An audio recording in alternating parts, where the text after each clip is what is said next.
لا iyo maalinka soo gaday taleefankaaga waa huba waxa ku shubaysay sawirro muuqaalo laga yaabo inay virus leeyihiin dokumentiyo iyo wixii la mid ah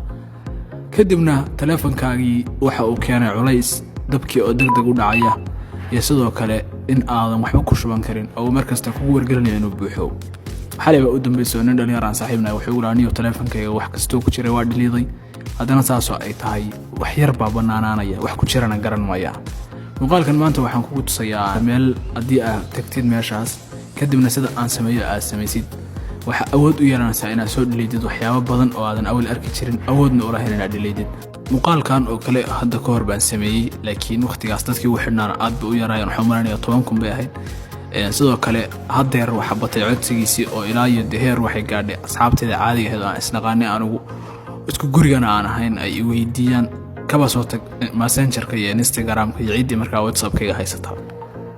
haddaba intaan muuqaalka u guda gelin aan xasuusiyo haddii aadan accountiga follow ahayn inaad soo follow garaysid 160 kumaynu galnay insha Allah 170 80 iyo 200 waa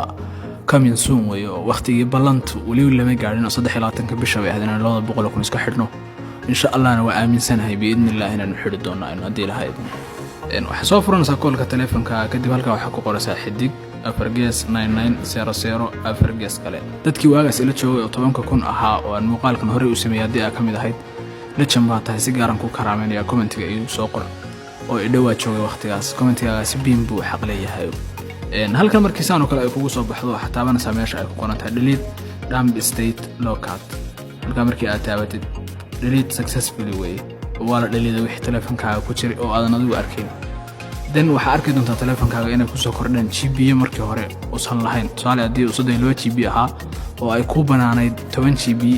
hadda waxa ku banaanaan doontaa 12 GB oo 2 GB ama 3 GB oo meel ka tibaadan garanayn baa ku arki doontaa taleefankaaga ku soo siyaaday sidoo kale YouTube-ka profile-ka saaran waxa yaala casharo oo min cilmiyaadkii ah oo mataqaanaa aad u faahfaahsan